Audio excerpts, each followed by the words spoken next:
Sallilah doakan kami pada Yesus anakmu,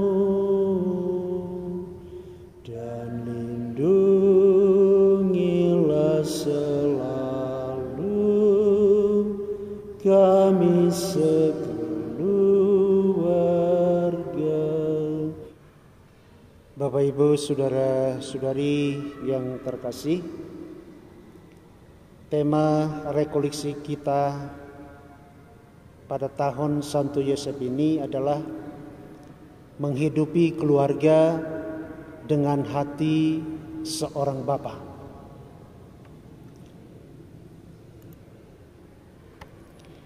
Kita mengetahui bahwa pada tanggal 8 Desember 2020, Paus Fransiskus mencanangkan tahun Santo Yosef dengan mengeluarkan surat apostolik Patris Corde, dengan hati seorang bapa. Dan ini sebenarnya memperingati 150 tahun deklarasi Santo Yosef sebagai pelindung gereja semesta oleh Beato Paus Pius ke-11. Oleh Beato Paus Pius ke-9. Kita sebagai orang Katolik, bagian dari gereja universal, tentu harus taat juga kepada pemimpin tertinggi gereja Katolik, yakni Paus. Sebagaimana kita juga diharapkan untuk taat kepada uskup, ya taat kepada pastor paroki kita sebagai gembala di paroki kita. Ya. Jadi kita mau melihat apa keutamaan dari Santo Yosef ini yang kita bisa pelajari, yang kita bisa timba, dan tentu ya pikiran-pikiran baik itu datang dari refleksi Paus kita, Paus Fransiskus. Karena itu saya mulai saja dengan beberapa keutamaan yang dimiliki oleh Santo Yosef ini. Yang pertama, Santo Yosef penjaga perawan Maria. Santo Yosef ini dipilih di antara semua pria untuk menjadi pelindung dan penjaga perawan Bunda Allah.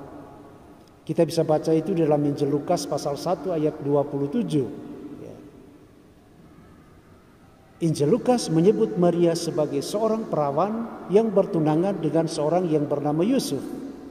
Dan kondisi Maria pada saat itu adalah seorang perawan dan dalam kondisi bertunangan. Nah, dalam tradisi Yahudi, pernikahan didahului oleh upacara pertunanganan, di mana pria dan wanita sepakat untuk membangun ikatan perkawinan. Lama masa pertunanganan 1 tahun. Dan selama masa itu mereka tinggal di rumah yang berbeda. Ya. Mungkin itu yang kita bisa pelajari ya dari pertunanganan Yosef dan Maria ini. Sebab kadang-kadang kita di Manggarai ini kalau sudah masuk minta artinya tinggal sama sudah. Bahkan ada yang pada waktu masuk minta sudah punya anak atau sudah hamil. Dan juga terkadang minta pastor untuk memberkati pertunanganan sementara mempelai wanitanya sudah hamil. Ya. Lucu tapi seperti itulah. Nah, kita bisa belajar dari Santo Yosef ini dan tentu Bunda Maria dan tradisi Yahudi yang baik.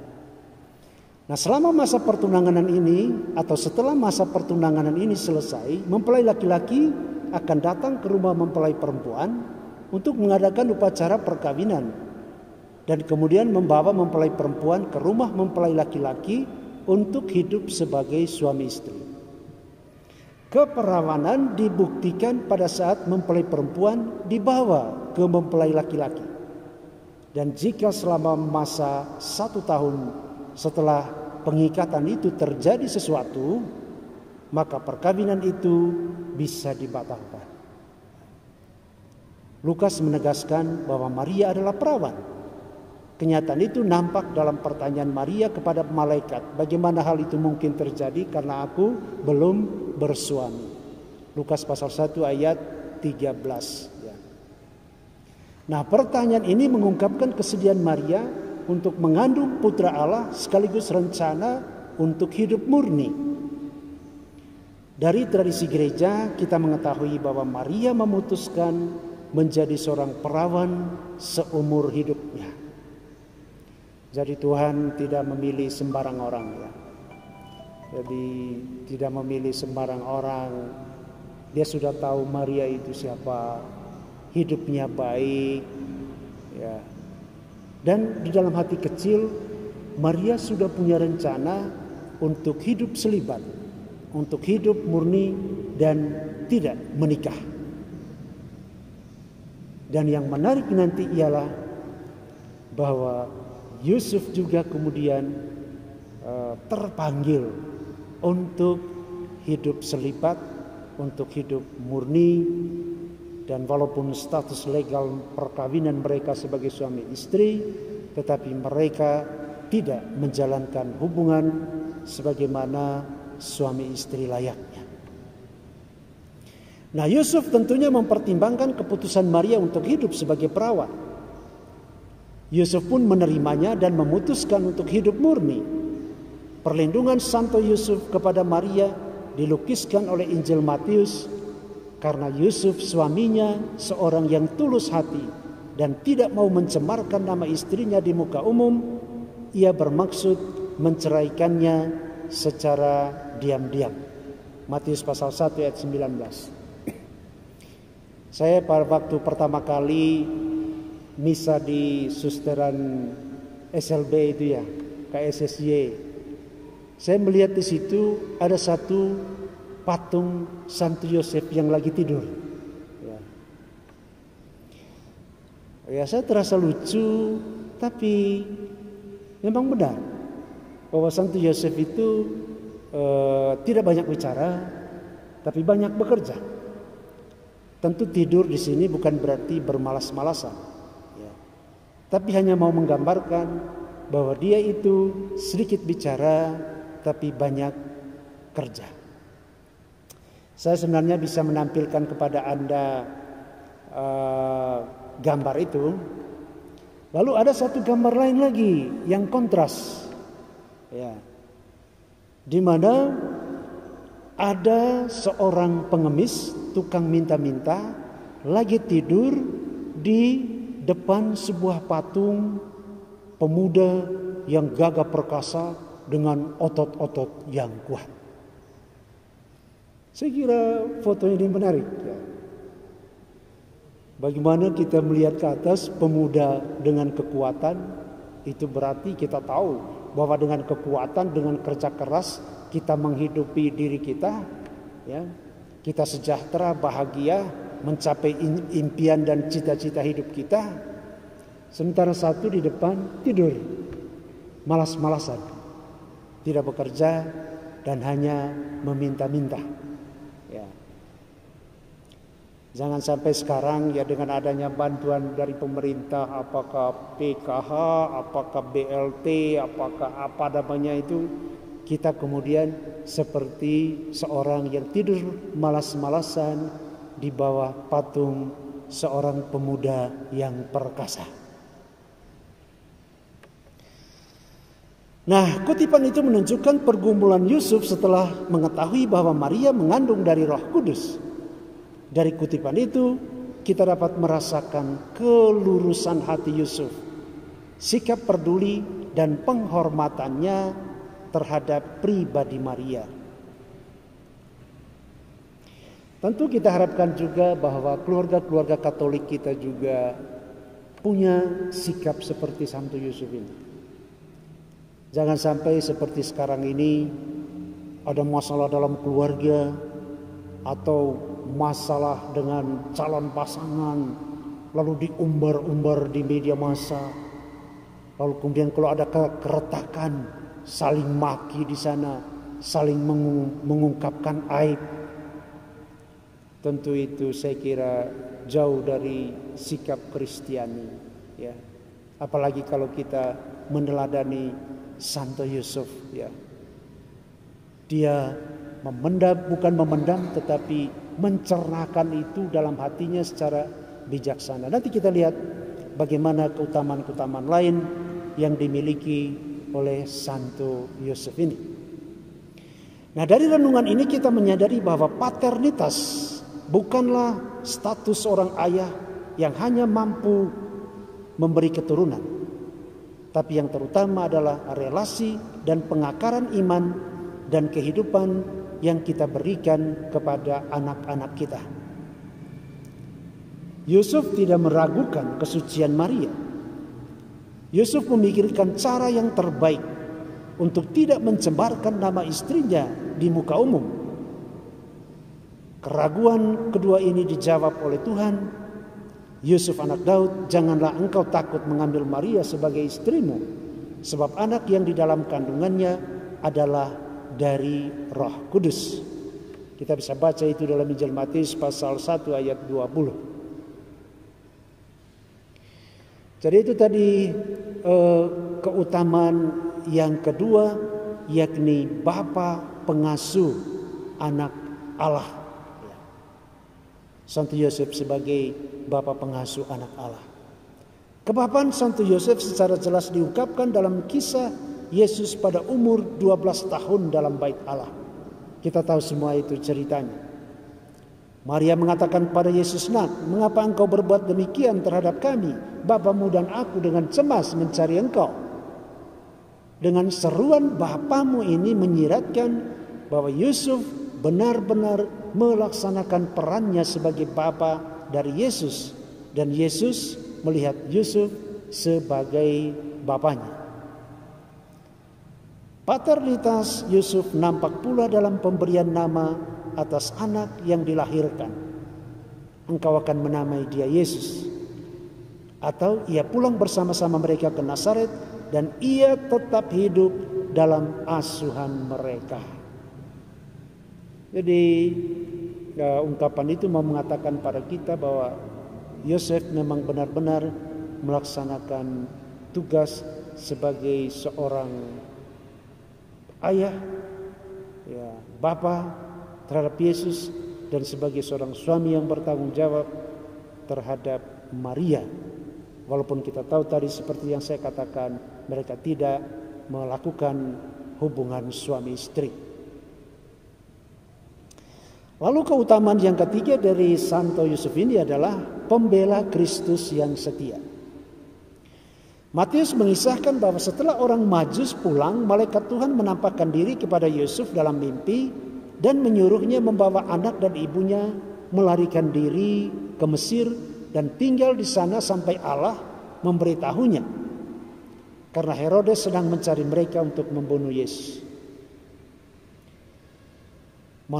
Melalui malaikat, Allah memberikan kepercayaan kepada Yusuf untuk menyelamatkan dan menjaga hidup anak dan ibunya itu.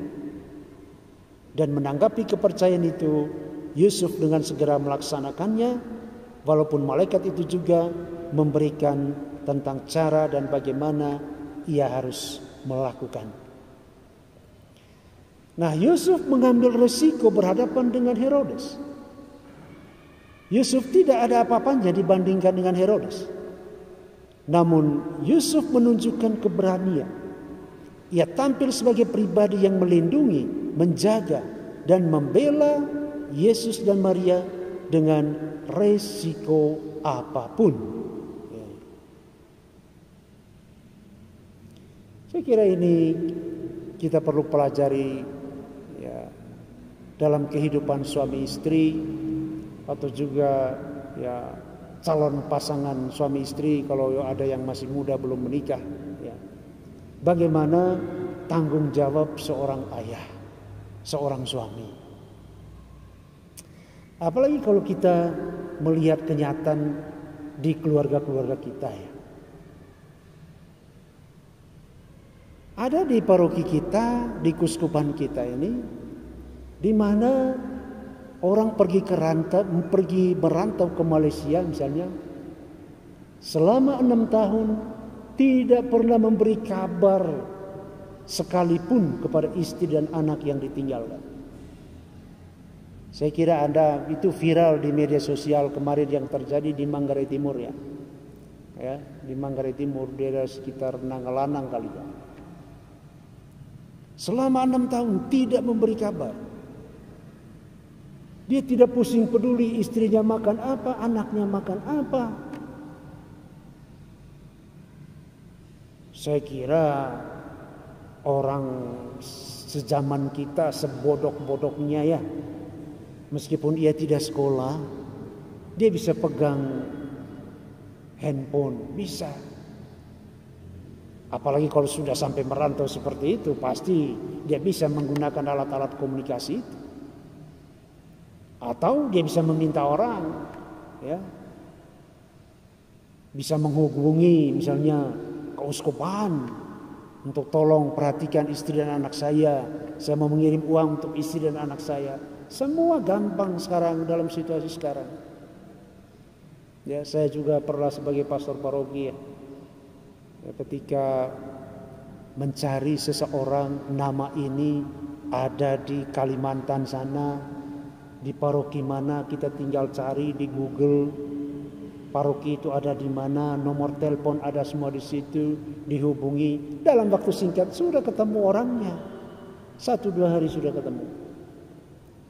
Tapi kembali kepada tanggung jawab itu tadi, ya.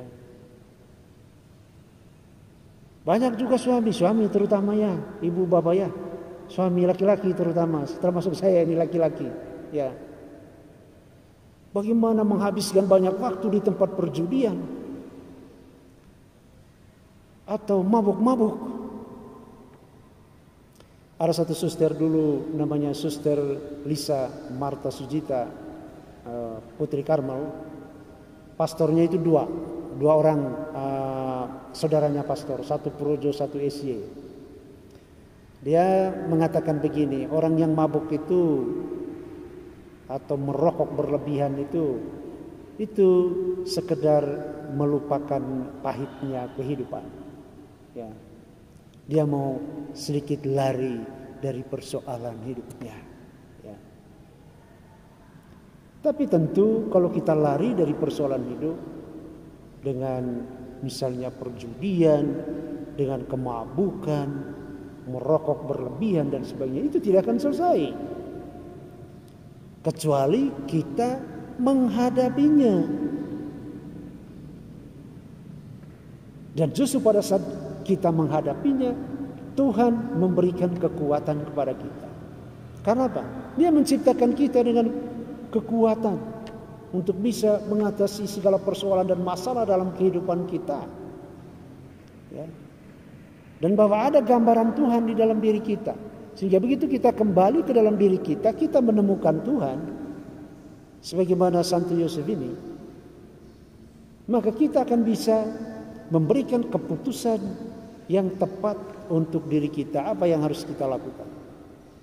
Tapi kalau kita bertindak sendiri, nah itulah akibatnya. Pengungsian ke Mesir adalah jalan panjang dan penuh perjuangan. Situasinya tidak pasti dan tidak mudah untuk berjalan sendiri. Dan sekarang Yusuf melarikan diri bersama dengan Yesus dan Maria. Yusuf sungguh-sungguh bergantung pada penyelenggaraan ilahi dan sekaligus berjuang dengan segala kemampuannya untuk dapat hidup. Dan Yusuf melaksanakannya dengan baik sampai mereka boleh kembali dan hidup di Nazaret. Kalau jalan sekarang mah gampang-gampang saja, mau kemana-mana saja gampang, ya.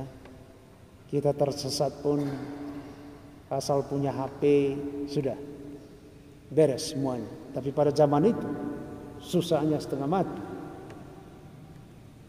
Tapi Yusuf tidak kalah sebelum bertempur. Ya. Dia menjalankan perintah Tuhan itu dengan tanggung jawab yang besar. Ya.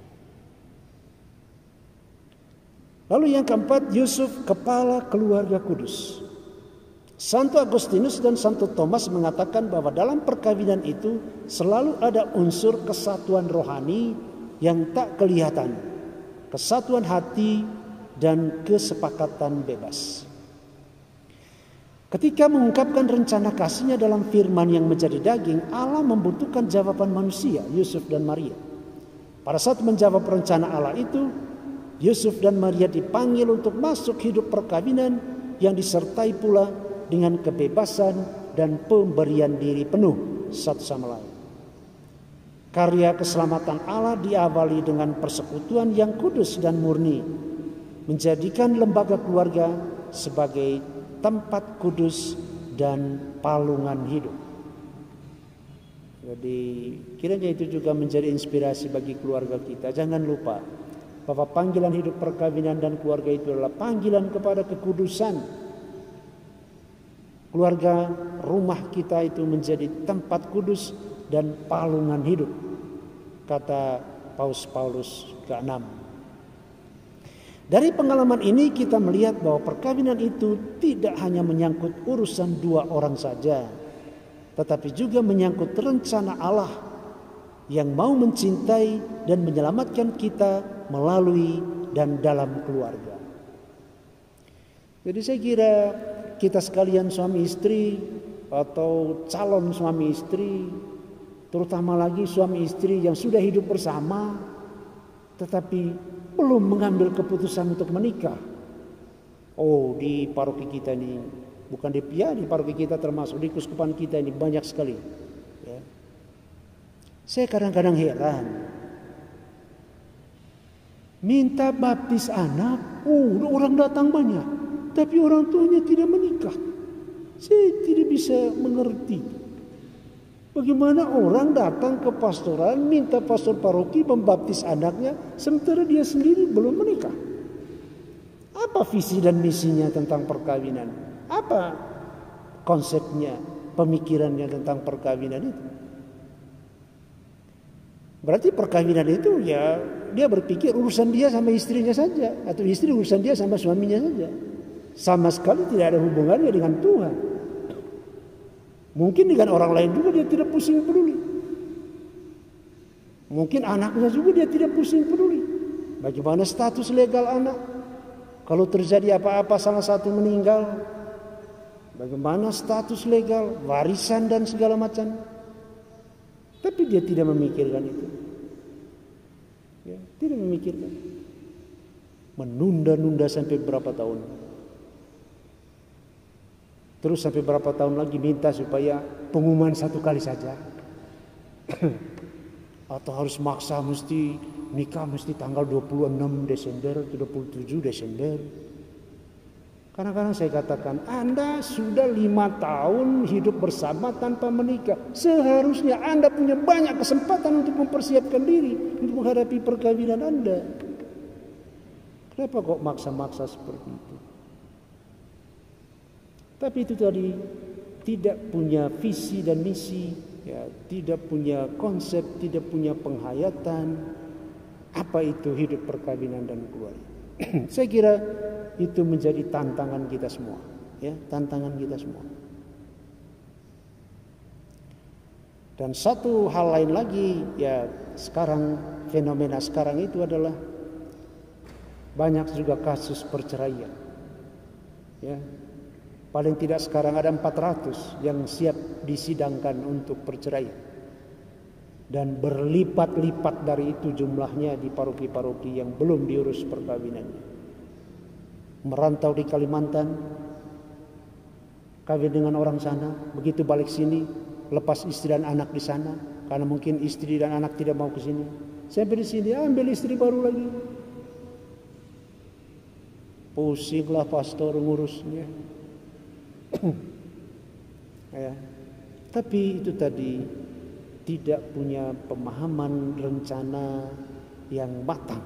Ya. Di dalam keluarga terlaksana rencana Allah dan kehadiran Yesus di tengah-tengah kita yang menguduskan keluarga kita. Jadi penting pemahaman itu bahwa perkawinan bukan urusan saya dengan istri saya dan anak-anak, tapi juga urusan saya dengan Tuhan. Dan kalau urusan dengan Tuhan, pasti kita juga berurusan dengan sesama kita. Santo Yusuf menjadi kepala keluarga kudus yang membawa keluarga Nazaret hidup sebagai keluarga biasa, namun juga menghadirkan Allah di dalam keluarga. Keluarga kudus Nazaret adalah gereja rumah tangga yang asali. Kehadiran putra Allah yang hidup tersembunyi selama bertahun-tahun menjadi prototipe dan teladan bagi semua keluarga Kristen. Lalu keutamaan yang kelima, Yusuf pribadi yang tulus hati. Injil Matius menampilkan figur Yusuf sebagai pribadi yang tulus hati. Matius pasal 1 ayat 19. Paus Yohanes Paulus II melihat keutamaan ini adalah keutamaan unggul seorang suami. Ketulusan hati Santo Yusuf ini tidak hanya berbicara mengenai kejujuran atau kebaikan hatinya. Tidak hanya berbicara mengenai tindakan yang benar dan adil, melainkan sebuah keutamaan untuk memberikan hidup bagi orang lain, tidak melanggar hak-hak orang lain, dan terutama menundukkan diri sendiri untuk melaksanakan kehendak Allah. Pujian atas ketulusan hati Santo Yusuf tampaknya tidak luar biasa, namun sesungguhnya keutamaan ini lebih unggul dari ketulusan hati siapapun. Ketulusan hati Santo Yusuf adalah rahmat Allah. Ia rela melepaskan dirinya sendiri untuk kepentingan karya Allah di atas segala-galanya. Ia sungguh menjadi suami Maria, menjadi ayah bagi Yesus, dan melaksanakan tanggung jawab sebagai kepala keluarga. Ketulusan hati ini melampaui semua orang kudus dalam perjanjian lama maupun perjanjian baru, kecuali Maria dan Yesus tentunya.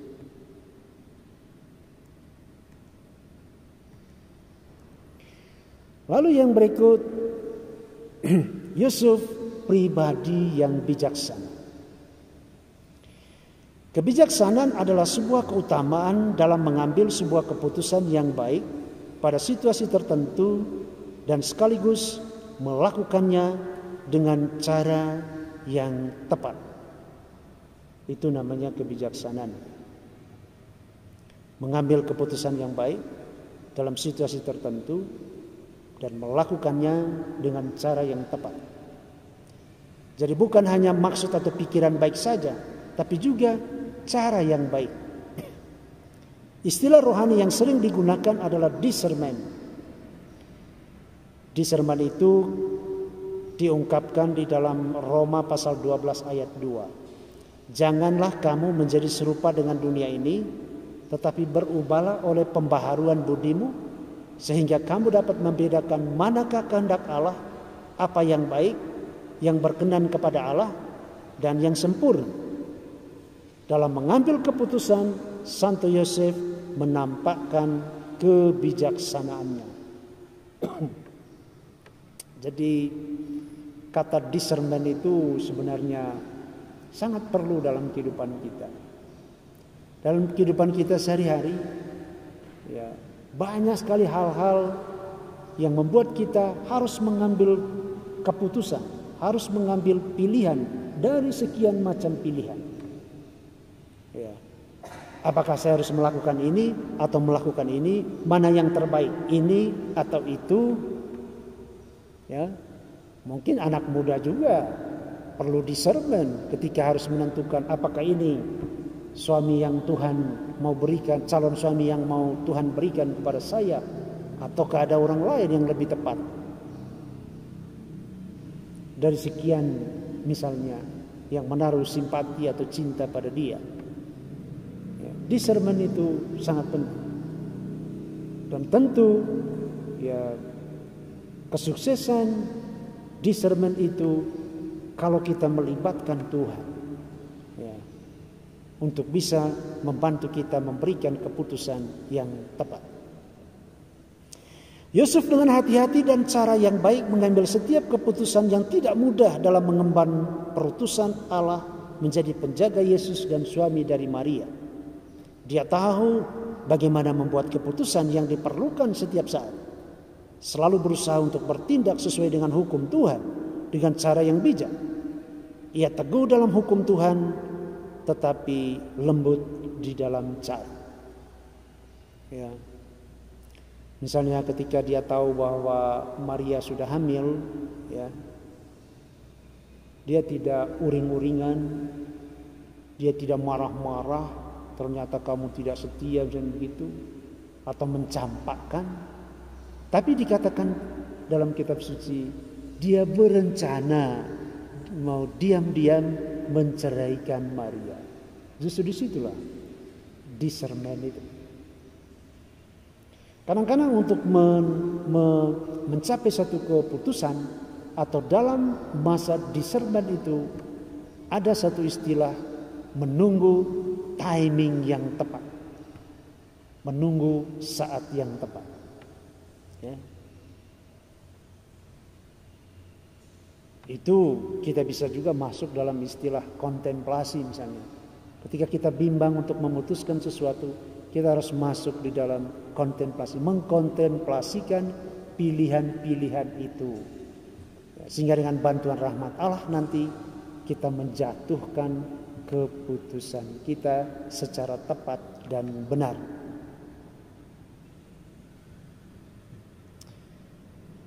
Lalu yang berikut,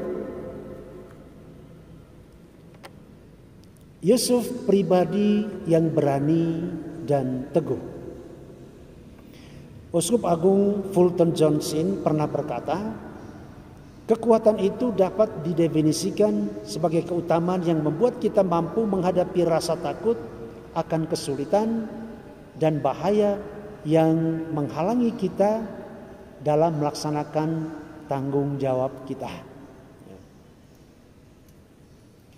Keutamaan itu ada di tengah-tengah antara keberanian tanpa pertimbangan dan sikap pengecut yang membuat kita lari dari situasi.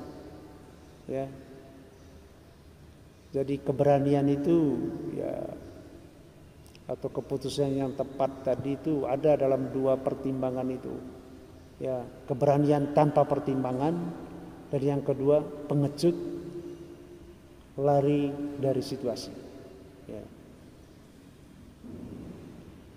Keutamaan ini menuntut kemampuan untuk mampu menguasai rasa takut dan mengambil sikap yang tepat. Nah, rasa takut ini kalau Bapak Ibu sekalian membaca kitab suci, ya ini satu kata kunci di dalam kitab suci, ya. Dalam pengertian bahwa rasa takut itu ditiupkan oleh iblis kepada kita manusia. Ya. Supaya kita tidak percaya akan penyelenggaraan Allah yang baik terhadap kita. Ya. Itu rasa takut. Karena itu kalau kita baca di dalam kitab suci, ketika Tuhan memanggil seseorang untuk ya menjadi pewarta, menjadi nabi seperti Nabi Musa misalnya, atau seperti Nabi Yesaya, Yeremia, Tuhan selalu berkata kepada malaikat yang diutusnya, jangan takut, jangan takut. Ya, Musa bilang, saya tidak pandai bicara, gitu. Lalu Tuhan bilang itu ada itu Harun itu kakakmu itu. Ya. Atau kepada Nabi Yesaya atau Yeremia, ya. Aku masih muda, aku tidak pandai bicara. Ya. Tapi Tuhan bilang jangan katakan engkau masih muda atau tidak pandai bicara. Yang terpenting engkau mau. Aku akan menempatkan kata-kataku di dalam mulutmu. Ya. Nah, kita ini banyak sekali ya di paroki-paroki ketika minta untuk menjadi dewan paroki, menjadi ketua wilayah, ketua KBG, ya menjadi pemimpin KOR, menjadi anggota KOR. Banyak sekali alasan orang bilang saya tidak mampulah, suara saya tidak bagus, begini, saya bukan orang suci ketika diminta untuk menjadi akolit, ya untuk membagi komuni. Kenapa saya bukan orang suci? Nah pertanyaan sekarang, siapa yang suci di dunia ini? Kami sebagai pastor itu bukan orang suci. Kita sama-sama orang berdosa. Tapi kita sama-sama menjawabi panggilan Tuhan untuk melayani. Dalam melayani itu, kita punya kesempatan untuk memperbaiki diri, untuk bertobat dan menyucikan diri terus-menerus. Melalui pelayanan itu, melalui tugas pengabdian itu. Karena itu ya saya sebenarnya mengatakan pada orang-orang seperti itu, bilang saja saya tidak mau. Bilang saya begitu. Ya berarti kalau bilang tidak mau ya berarti Anda menolak rahmat dan berkat Tuhan. Kenapa ketika mau dibaptis Anda bilang saya mau? Ketika mau komuni Anda bilang saya mau? Ketika krisma Anda bilang saya mau, ketika menikah bilang Anda bilang saya mau, ya, untuk menerima pelayanan rohani, apakah Anda hanya mau dilayani saja dan tidak mau melayani? Dan kalau semua orang mau dilayani, siapa yang melayani?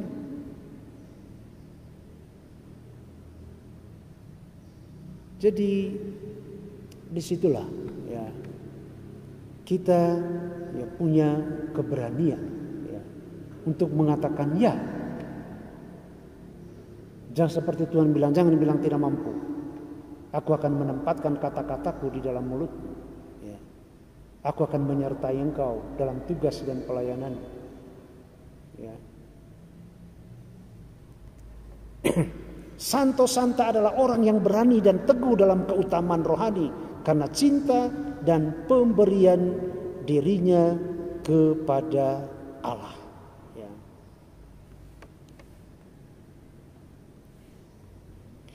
Keberanian Santo Yusuf muncul bukan karena ia punya kemampuan manusiawi yang dapat diandalkan, tetapi karena kecintaan dan kepercayaannya kepada Allah.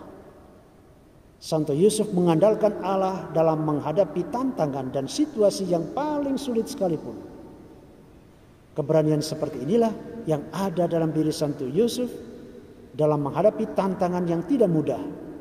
Rahmat Allah itulah yang membantu Santo Yusuf teguh dan mampu mengolah rasa takut serta mengambil keputusan yang tepat. Ya. Saya kira kita ini semua pasti berada pada situasi dilematis. Banyak sekali di mana kita berada dalam situasi dilematis. Dan itu menentukan masa depan kita. Ya. Ketika Anda mulai usaha dan Anda tidak punya duit, ya kan? Kalau Anda bilang, apakah saya harus ngutang? Ngutangnya di mana? Ngutang di tetangga, bunga besar, ngutang di bank, atau ngutang di koperasi, atau jual tanah. Itu kan semua pertimbangan-pertimbangan ini. Kalau Anda takut untuk ngutang, Anda tidak akan maju. Coba perusahaan-perusahaan yang ada itu hidup dari pinjaman. Tidak ada perusahaan besar tanpa pinjaman, tanpa utang. Dengan utang itu dia berani untuk berusaha, ya. Lalu bekerja keras sehingga bisa menutup utang. Bukan cuma menutup utang tapi memperoleh hasil. Ya. Kita jual tanah. Belum mulai usaha, sudah beli rokok, tuak dan daging, itu hasil jual tanah. Sudah makan minum pesta. Akhirnya ya mau usaha sudah tidak ada uang. Tadi kebijaksanaan, discernment, ya, bekerja sama dengan rahmat Allah. Kenapa kita harus bekerja dengan rahmat Allah? Karena kita tidak bisa mengingkari bahwa kita ini diciptakan oleh Tuhan. Tuhan yang memimpin hidup kita. Tuhan yang mengarahkan kehidupan kita. Sama saja kalau kita bekerja pada satu majikan, kita tidak pusing peduli pada majikan.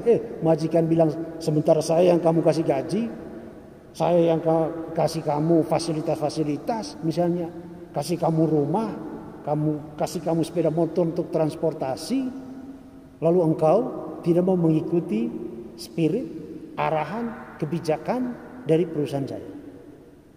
Sudah, kick out, ditendang.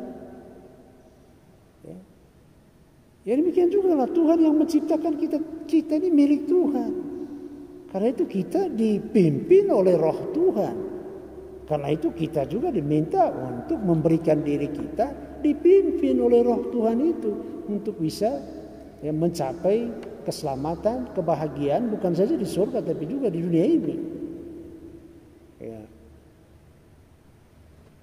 Jadi itu kebijaksanaan bagi kita bukan saja kalkulasi manusiawi, tapi terutama ya perhitungan atau kalkulasi rahmat Tuhan itu sendiri. Lalu yang berikut, Yusuf pribadi yang taat. Santo Yusuf adalah pribadi yang taat. Ia melakukan apa yang diperintahkan oleh Allah, bahkan melakukannya dengan segera dan tanpa ragu-ragu, sesulit apapun kondisi dan situasinya. Wah, ini penting juga nih, ya. Segera tanpa ragu-ragu, ya. Ada satu cerita ilustrasi ini, katanya satu ketika ada rapat internasional para setan. Jadi setan juga membuat rapat internasional, mungkin seperti sekarang ini sinode universal, ya. Apa tema utamanya? Mereka mencari kiat bagaimana menjatuhkan manusia di dunia ini. Setan yang tua, yang senior berkata, kalau saya akan katakan kepada manusia surga itu tidak ada. Setan yang lain bilang, orang-orang sudah tahu bahwa surga itu ada. Dan mereka berusaha untuk berbuat baik, menghindari dosa supaya mencapai surga. Satu setan bilang lagi, saya mengatakan pada manusia itu neraka tidak ada. Sama saja kata setan yang lain. Mereka tahu bahwa ada neraka, sehingga karena takut neraka mereka berbuat baik, ya, mencintai Allah, mencintai Tuhan, berdoa dan seterusnya. Lalu kemudian ada satu setan kecil, setan anak. Dia menganjurkan, kalau mau menjatuhkan manusia itu, katakan pada dia, manusia santai-santai saja, jangan terburu-buru, masih ada hari esok. Ya. Kalau kamu jatuh dalam dosa, jangan buru-buru bertobat, santai saja, santai saja. Kalau kamu ada pekerjaan-pekerjaan penting dalam hidupmu, jangan segera, jangan, santai. Ya. Dari cerita ilustrasi itu memang benar untuk kita bahwa memang kalau kita menunda-nunda pekerjaan sama dengan kehilangan berkat dan rahmat. Kalau prinsip ekonomi mengatakan time is money, waktu adalah uang, prinsip rohaninya waktu adalah kurios, rahmat Tuhan.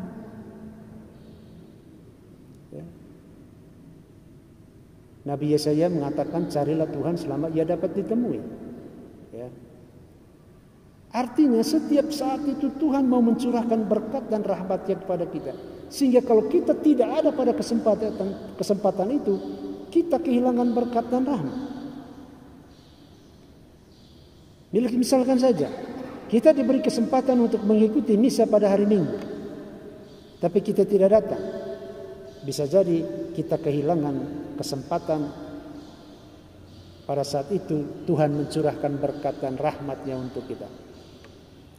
Jadi kisah bagaimana seorang yang disembuhkan di sungai di kolam Siloam itu ya. Tahu cerita itu dalam kitab suci. Jadi orang tidak bisa prediksi kapan air kolam Siloam itu goncang. Orang tidak tahu, bisa pagi hari, bisa siang, bisa malam. Dan pada saat dia goncang, orang masuk ke dalam dan sembuh. Kan gitu ceritanya. Nah, orang yang lumpuh ini tidak bisa masuk. Tapi saya tidak bicara orang lumpuhnya. Yang saya mau bicarakan ialah bahwa setiap saat berkat Tuhan datang pada kita tanpa kita prediksi. Karena itu dalam kitab suci selalu dikatakan bersiap siagalah. Santo Paulus bilang, tekunlah berdoa dan mengucap syukurlah, sebab itulah yang dikehendaki Allah di dalam Kristus Yesus bagi kamu. Itu surat Paulus kepada jemaat di Tesalonika. Ya. Jadi itu tadi. Jadi taat pada bisikan Allah, pada suara hati kita. Kembali ke Santo Yosef, ia taat kepada malaikat, memintanya untuk menerima Maria sebagai istrinya, memberi nama Yesus kepada anak yang dilahirkan Maria, taat untuk pergi ke Mesir dan taat untuk kembali dari Mesir. Ketaatan itu juga digambarkan oleh Injil Lukas dalam hidup iman ketika kemudian membawa Yesus tiap tahun pergi ke Yerusalem pada hari raya Paskah. Ketaatan Yusuf ini adalah sebuah ketaatan yang dipupuk dari tahun ke tahun sebagai orang beriman. Jadi kita ini dalam hidup menggereja juga ada aturan-aturan yang harus kita taati. Kalau aturan gereja bilang tak berkat die pomose sama kain kilo, berkat dulu baru hidup bersama sebagai suami istri. Ya taatlah. Itu kan firman Tuhan. Ya, kamu menikah dululah secara gereja baru dibaptis anakmu. Taatlah. Dan begitu mendengar perintah Tuhan itu, segera. Jangan menunda-nunda. Ya. Alasannya apa? Sibuk. Sibuk itu dalam bahasa Jawa busy. Apa itu busy? Being under Satan's yoke. Dalam bahasa Jawa disebut orang yang hidup yang dikuasai oleh setan. Jadi orang yang sibuk adalah orang yang dikuasai oleh setan. Karena tidak mampu mengatur waktu dengan baik. Mungkin buat dia butuh 50 jam sehari. Tidak cukup 24 jam. Sehingga tidak bisa mengurus hal-hal yang penting, bahkan sangat penting untuk kehidupannya. Ketaatan iman Santo Yosef ini dilaksanakan dengan sepenuh hatinya. Ia melaksanakan perintah Allah dengan maksimal, kesungguhan, dan dengan kecintaan serta iman. Ketaatan seperti ini adalah buah dari Roh Kudus. Jadi kita bisa mengatakan bahwa kalau ketaatan itu tidak ada pada kita, berarti Roh Kudus juga tidak ada pada kita. Kalau kita setuju dengan apa yang dikatakan oleh Paus Fransiskus ya, bahwa Yusuf tidak meninggalkan Allah ketika kehendaknya itu berbeda dengan harapannya, ya, dan bahwa ketaatan seperti itu adalah buah dari Roh Kudus. Itu berarti kalau kita tidak taat kepada Tuhan, kepada aturan-aturan gereja, sudah tahu bahwa kita tidak dikuasai oleh Roh Kudus, tapi ada roh lain yang menguasai hidup kita.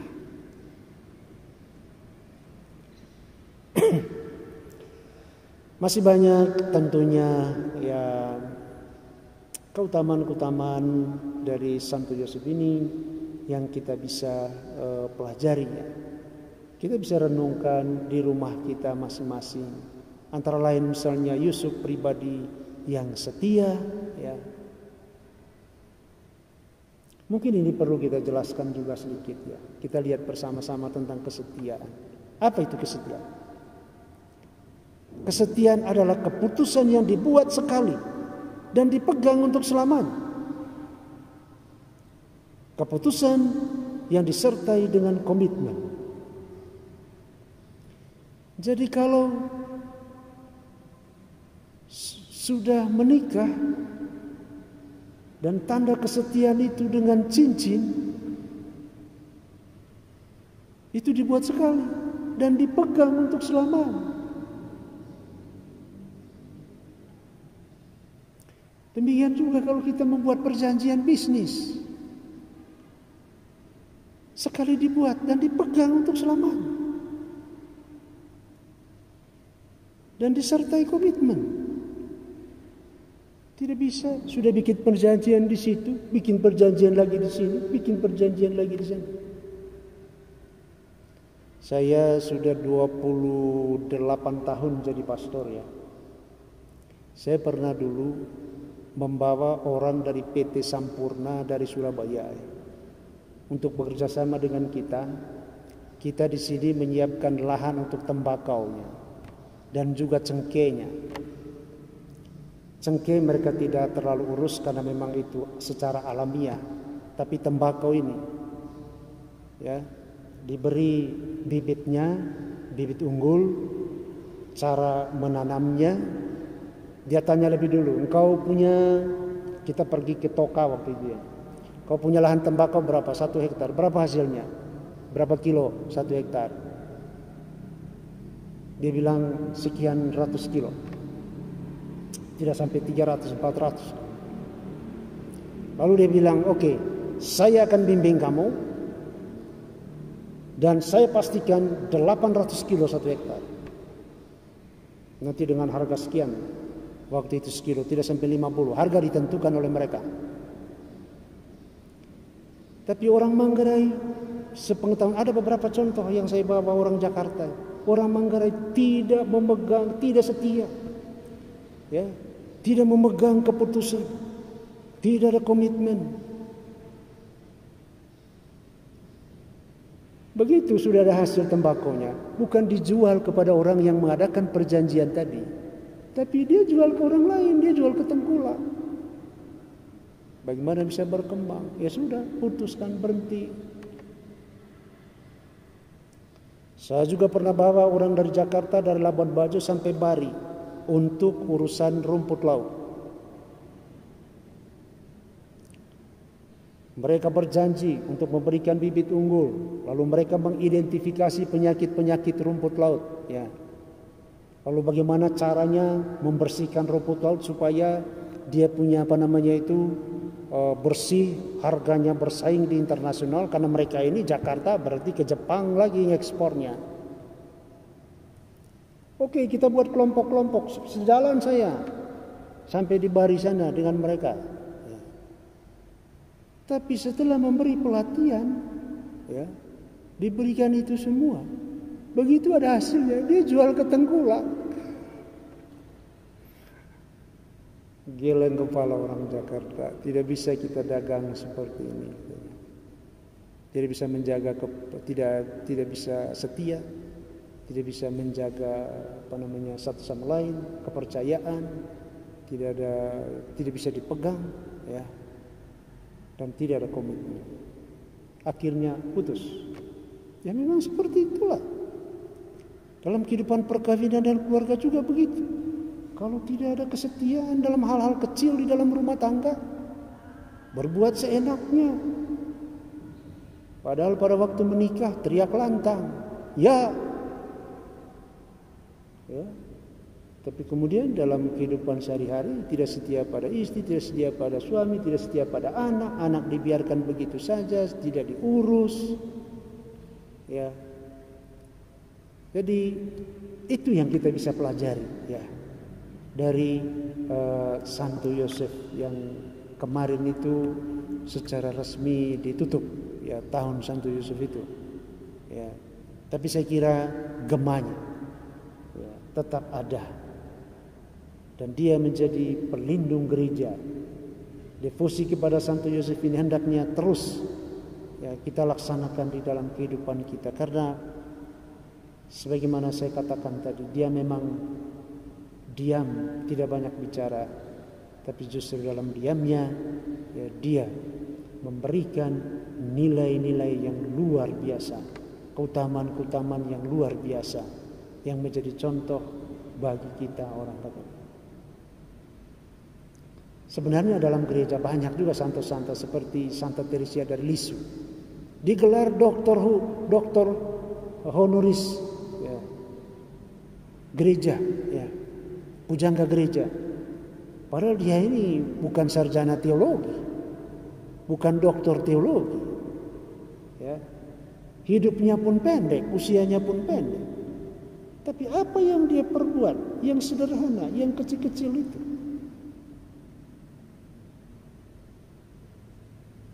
orang lebih gampang belajar dari hal-hal yang besar, tapi susah untuk bisa belajar dari hal-hal yang kecil. Saya masih ingat dulu ketika saya 10 tahun di Bogor bagaimana orang kaya raya itu, orang Buddha menjadi Katolik,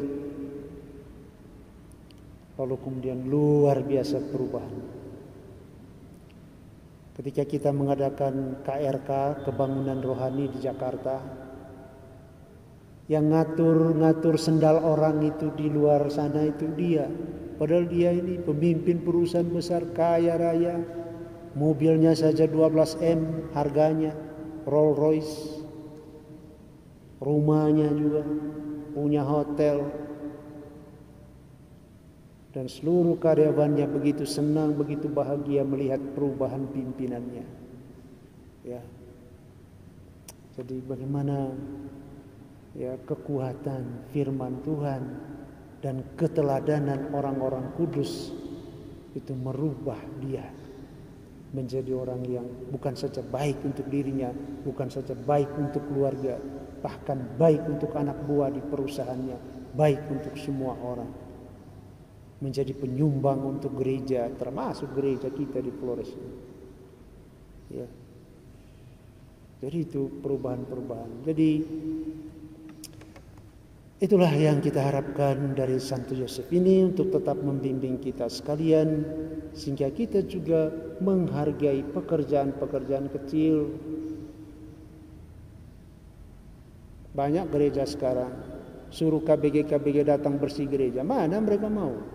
Karena mereka pikir ini pekerjaan orang hina ini.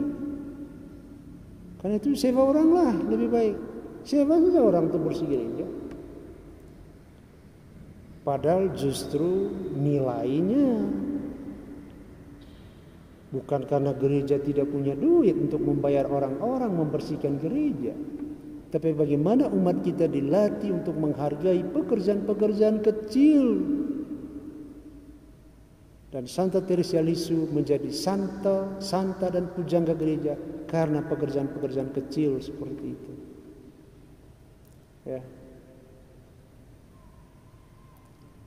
Jadi itu juga yang kita pelajari.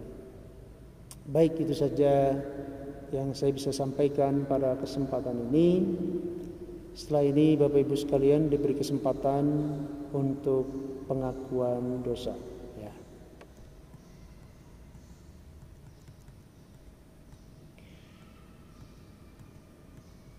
Menutup rekoleksi kita, mari kita berdoa.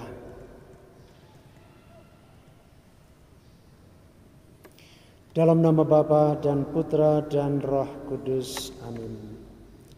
Santo Yusuf, penjaga Yesus dan suami suci Maria, Engkau menghabiskan seluruh hidupmu untuk melaksanakan kewajibanmu dengan sempurna. Engkau memelihara keluarga kudus Nazaret dengan pekerjaan tanganmu.